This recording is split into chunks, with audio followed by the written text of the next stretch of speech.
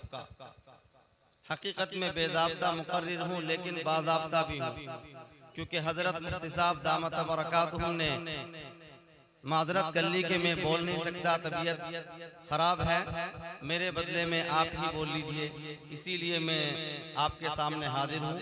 और इंशाअल्लाह जितने मिनट दिए गए हैं, आदत भी यही है कि उसी वक्त के अंदर अपनी बात को पूरी करूँगा, बस इस उम्मीद के साथ कि आप हज़रात जितनी बात कही जाए बगौर सुनिएगा और अमल की नीयत से सुनिएगा। मुअज़्ज़ज़ सामईन, मैंने अभी आप लोगों के सामने एक लंबी हदीस पढ़ी, सिर्फ मैं इसका तर्जमा आप लोग को सुनाऊंगा। पहले तो ये बात जहन नशीन कर लीजिए कि जितने इबादात दुनिया में हम करते हैं, जितनी इबादात हम दुनिया में करते हैं, इनकी दो किस्म है। या हुकूक ले लीजिए, हुकूक की दो किस्म है। एक है हक़्क़ुल इबाद, एक है हक़्क़ुल्लाह। हुकूकुल इबाद, हुकूकुल्लाह। हम नमाज पढ़ते हैं, हम रोजा रखते हैं, हम ज़कात देते हैं और दूसरे नेक काम करते हैं, यह है हुकूकुल्लाह, यानी अल्लाह के हक जो हम पर हैं, यानी जो अदा करने हैं हमें अल्लाह के लिए, एक हक ये है। दूसरा हक जिसको हम हुकूकुल इबाद से ताबीर करते हैं, वो कैसा हक है, यानी एक बंदे का दूसरे बंदे पर जो हक है आपस में, इसको हुकूकुल इबाद कहते हैं। चाहे वो किसी दोस्त का अपने दोस्त पर हक हो, या बेटे का बाप के ऊपर हो, या बाप का बेटे के ऊपर हो, या भाई का भाई के ऊपर हो, माँ का बेटे के ऊपर हो, बेटी का माँ के ऊपर हो, यानी कि किसी भी इंसान का हक किसी दूसरे इंसान पर हो, किसी भी एतबार से, माली एतबार से, अखलाकी एतबार से, तिजारती एतबार से, मुआशी एतबार से, किसी भी एतबार से किसी इंसान का हक दूसरे इंसान पर हो, इसको हुकूकुल इबाद कहते हैं। इसी हदीस के अंदर इसी हुकूकुल इबाद को बयान करने की जसारत कर रहा हूँ। एक मर्तबा हदीस का तर्जमा सुनिए। सुनिए, नबी अकरम अलैहिस्सलातु वस्सलाम ने सहाबा के सामने फरमाया कि बताओ क्या तुम जानते हो कि मुफलिस कौन है? मुफलिस का माना गरीब, मिस्कीन, जिसके पास माल ना हो। नबी ने फरमाया बताओ मुफलिस कौन है? तो सहाबा ने अर्ज किया, या रसूलल्लाह, मुफलिस वो लोग हैं, गरीब वो लोग हैं, वो लोग फकीर हैं, मन ला दिरहम लहू वला मताअ लहू, कि जिसके पास दिरहम, दनानीर, पैसे, माल, जायदाद कुछ ना हो, वो मुफलिस है। सहाबा ने अपनी समझ के एतबार से सही जवाब दिया। आगे नबी अकरम अलैहिस्सलातु वस्सलाम फरमाते हैं, इन्नल मुफलिसा मिन उम्मती, कि नहीं, मुफलिस मेरी उम्मत का गरीब वो आदमी है, मेरी उम्मत का सबसे बड़ा मिस्कीन, फकीर, मुहताज वो आदमी है। कौन? गौर से सुनिएगा, हुकूकुल्लाह वाली बहुत ही आप तकरीर सुनते हैं, नमाज रोजे की बहुत तकरीर आप सुनते हैं, हुकूकुल इबाद की तकारीर हमारे यहाँ कम होती है। इस्लाह माशरा के प्रोग्राम में इस तरह की बातें कम होती हैं। ये बातें आपसे कह रहा हूँ, आप इसको समझने की कोशिश कीजिए। नबी फरमा रहे हैं कि मुफलिस मेरी उम्मत के अंदर वो है कि कौन? कि कल क़यामत के दिन जब उसकी पेशी होगी, अल्लाह के सामने हिसाब व किताब के लिए हाजिर होगा, क्या याती बिसलातिन, उसके पास नमाज भी होगी, उसके पास नमाज भी होंगी, वो सियामिन, रोजे भी होंगे, वो ज़कातिन, उनके पास ज़कात भी होंगे। दूसरी एक रिवायत के अंदर है कि उनके पास मिस्लुल जिबाल, पहाड़ों के बराबर क्या है? उनके पास नेकियां हैं। समझ रहे हैं मुफलिस कौन है?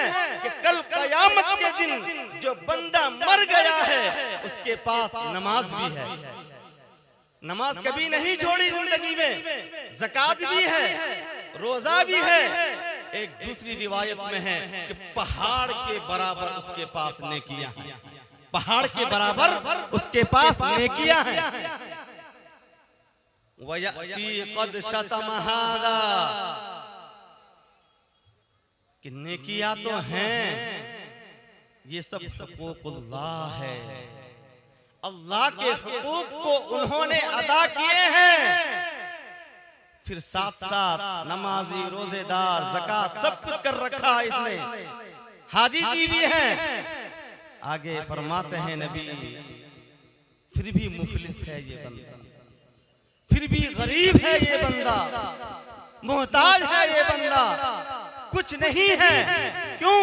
आगे आइए, वक़द शतम हादा वअकल माल हादा वसफक दम हादा वक़ज़फ़ हादा वज़रब हादा, कि इसके पास सब कुछ तो है, सही है, लेकिन क्या क्या है? इसको गाली दी है, इसको गाली दी है, उसकी पिटाई की है नाहक, उसके खिलाफ गलत इल्जाम लगाया, किसी को मारा, किसी का माल दबा लिया। फयुता हादा मिन हसनाती, क्या होगा? ये जो नमाज, रोजा, ज़कात के साथ आया है, सबको इनकी नेकियों में से दे दिया जाएगा। सुम्मा फ़इन फ़नियत हसनातु, फिर जब देखा जाएगा कि इनकी नेकियां खत्म और कर्जदार अभी बाकी हैं,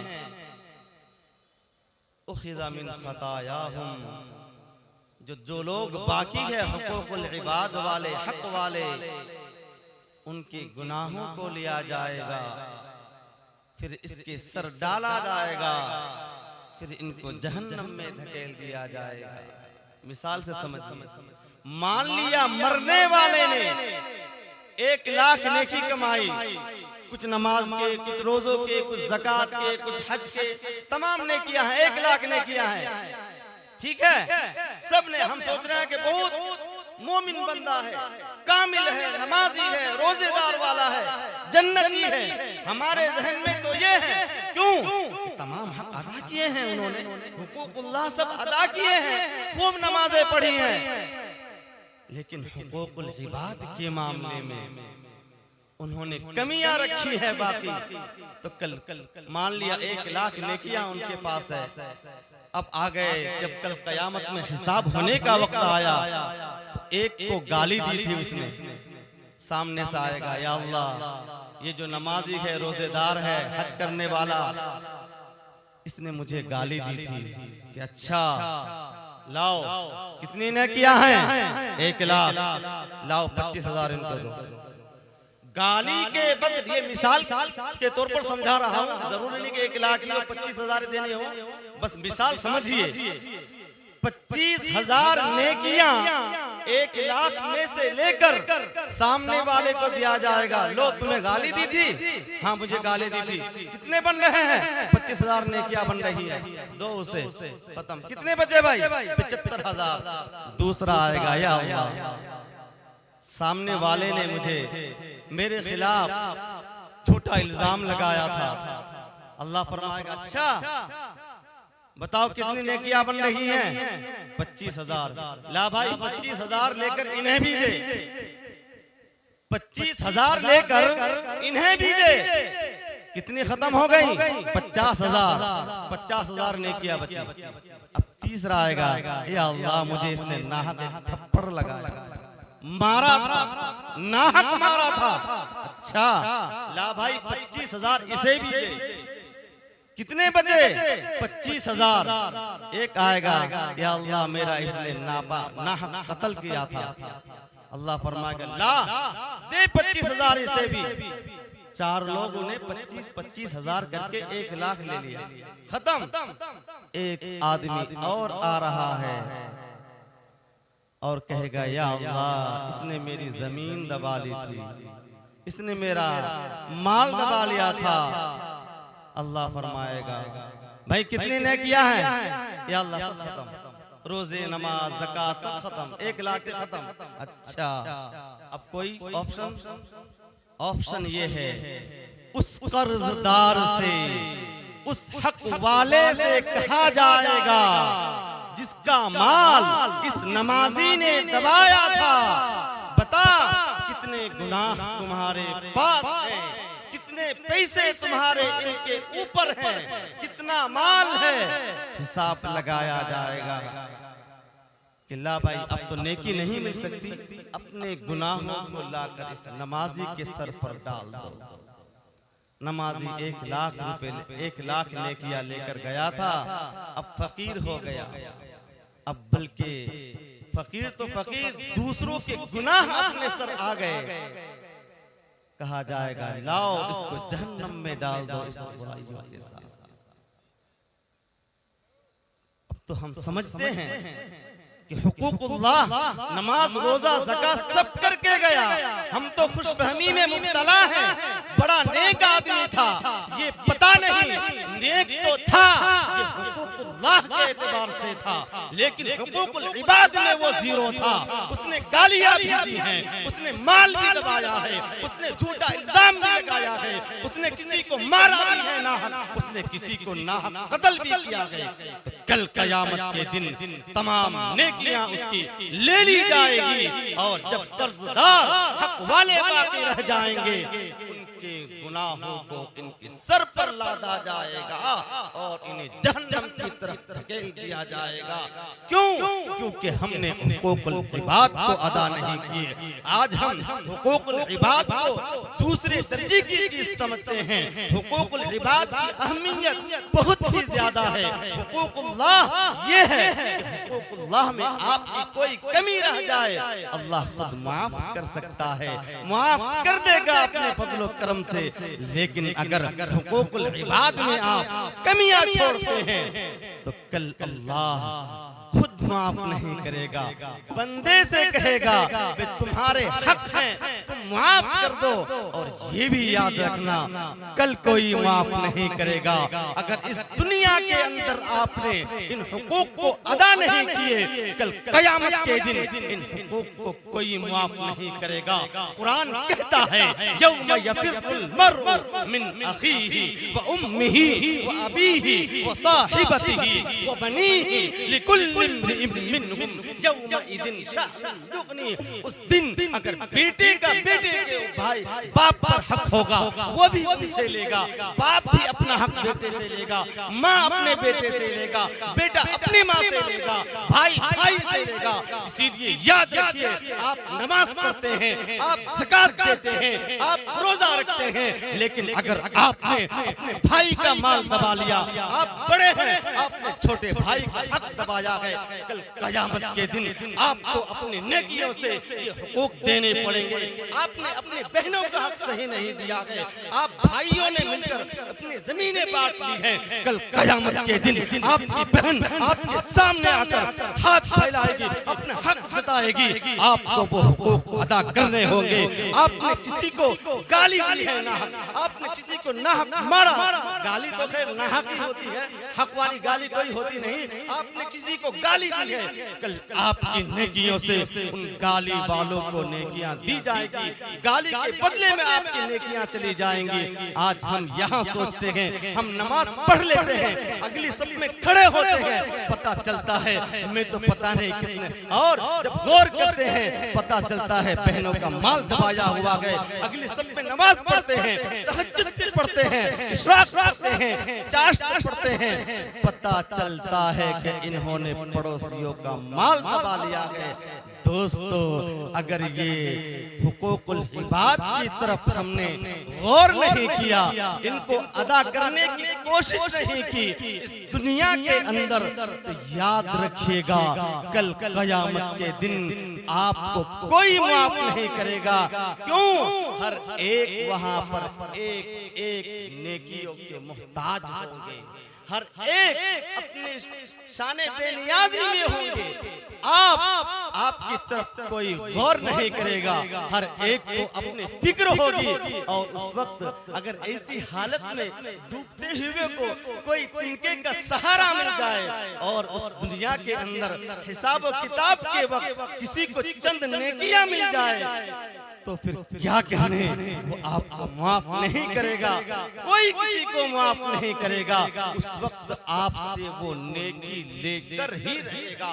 इसीलिए सुन लो, नमाज पढ़ने वालों, ज़कात देने वालों, रोजा रखने वालों, आप पर किसके कितने हक हैं। आपने किसी पर नाहक जुल्म तो नहीं किया, आप अपने पड़ोसियों के हुकूक को अदा कर रहे हैं या नहीं, अपनी औलाद के दरमियान आप अपनी जायदाद को सही तकसीम कर रहे हैं या नहीं, आपने अपनी बीवी का हक़ महर अदा किया है या नहीं। अगर आपने अपनी बीवी का हक़ महर अदा नहीं किया, आपका इंतकाल हो जाता है, ये हुकूकुल इबाद में शामिल है।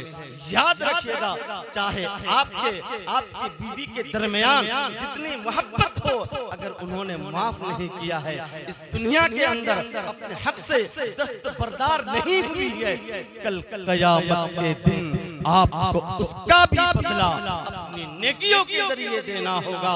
एक मर्तबा नबी अकरम अलैहिस्सलातु वस्सलाम के सामने एक औरत का किस्सा, एक औरत के बारे में बतलाया गया। क़ीलत या रसूल अल्लाह इन्ना फुलाना तुसल्ली व तसूम व ततनफ़ल व ततसद्दक़ व तुज़ी जारहा। नबी अकरम अलैहिस्सलातु वस्सलाम के सामने कहा गया, या रसूल अल्लाह, एक औरत है जो नमाजें पढ़ती है, रोजा भी रखती हैं, नफले खूब पढ़ती हैं, सदका भी करती हैं, हाँ, अपनी पड़ोसन को, अपने पड़ोसियों को तकलीफ पहुंचाती है।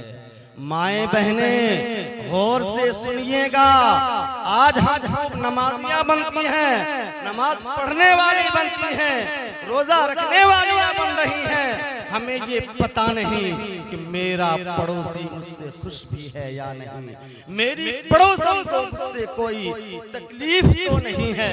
नबी ने फरमाया ठीक है सब काम करती है, लेकिन साथ साथ अपने पड़ोसन को तकलीफ पहुंचाती है। नबी ने फरमाया हिया मिन अहलिन नार, ये जहन्नमी है ये औरत। ठीक है नमाज पढ़ती है, रोजा रखती है, ज़कात देती है, सदका करती है, नफले पढ़ती है, हाँ तकलीफ पहुंचाती है पड़ोसन को। ये हुकूकुल इबाद है। हुकूकुल इबाद ऐसे हुकूक हैं जो हम में से बहुत से लोगों को नमाज, रोजा, ज़कात, हज तमाम इबादत होने के बावजूद भी जहन्नम में लेकर जाएंगे। ये हुकूक क्यों? क्योंकि हमने इसकी परवाह नहीं की इस दुनिया के अंदर, हम इसको दूसरे दर्जे की चीज समझते हैं। फिर नबी से फरमाया गया एक औरत तो ये हो गई खूब इबादत वाली, लेकिन पड़ोसियों को तकलीफ पहुंचाती है, यानी हुकूकुल इबाद की वजह से ना अदा करने की वजह से जहन्नम में। फिर कहा गया इन्ना फुलाना तुसल्ली अल मक्तूबा वलाकिन ला तुज़ी जिराना, कि हाँ एक औरत है, एक दूसरी औरत जो सिर्फ फराइज पढ़ती है, सदका उदका भी ज्यादा नहीं करती, नफले तो पढ़ती ही नहीं। हाँ एक बात है, वो अपने पड़ोसन को सताती नहीं। नबी ने फरमाया हिया मिन अहलिल जन्नह, वो जन्नत वाली है, जन्नत में जाएगी। क्यों? उसने हुकूकुल इबाद को अदा किए, यानी हुकूकुल इबाद उस पर नहीं है, सिर्फ फराइज है, फर्ज चीजें हैं, नफले नहीं है, तहज्जुद नहीं है, इशराक नहीं है, चाश्त नहीं है, मुहर्रम के रोजे नहीं है, शाबान के रोजे नहीं है, फिर भी जन्नत में। क्यों? हुकूकुल इबाद अदा। दोस्तों ये है हुकूकुल इबाद की अहमियत।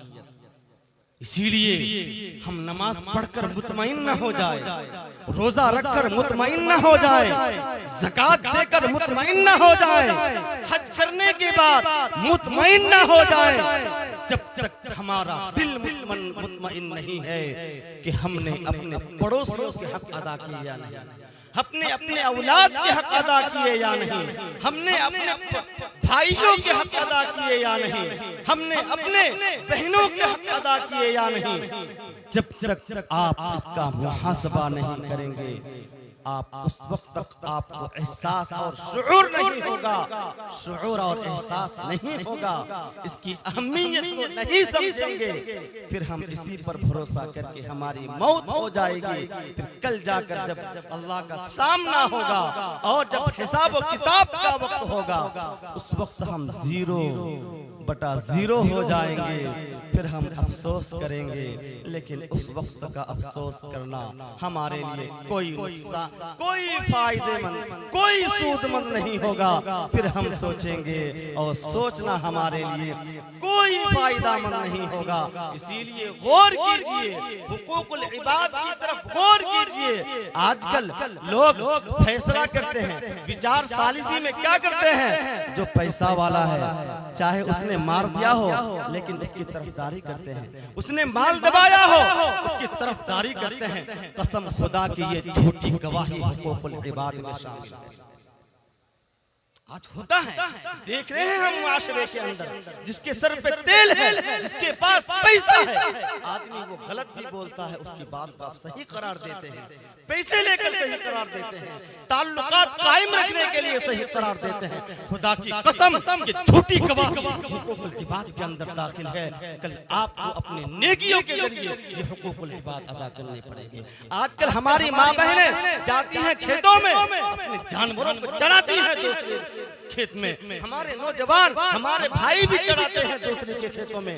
कसम खुदा की ये हुकूकुल इबाद है। उस जानवर की अगर आप सही हिफाजत नहीं करते हैं, वो जानवर दूसरे के चारे को दूसरे के खेत में चढ़ जाता है, ये हुकूकुल इबाद में शामिल है। साग तोड़ कर लाती है हमारी माँ बहनें खेतों से, अगर इजाजत नहीं है उनकी तरफ से, खेत वालों की तरफ से, कसम खुदा की ये हुकूकुल इबाद हैं।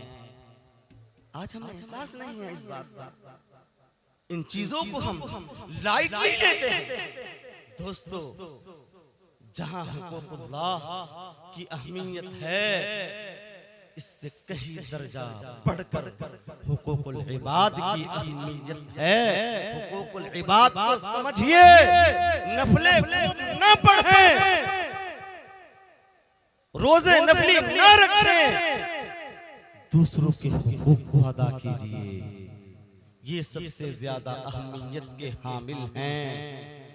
इसीलिए हम सबको चाहिए कि जो बातें भी आपके सामने अर्ज की गई, पेश की गई, इसके अंदर अगर कोई गलती हो, अल्लाह के वास्ते माफ फरमाए और अमल की नीयत से यहाँ से उठकर जाएं और ये कोशिश करें जहाँ हम हुकूकुल्लाह को अदा करते हैं वहाँ हुकूकुल इबाद को भी हम मद्देनजर रखें, उसकी अहमियत को समझें।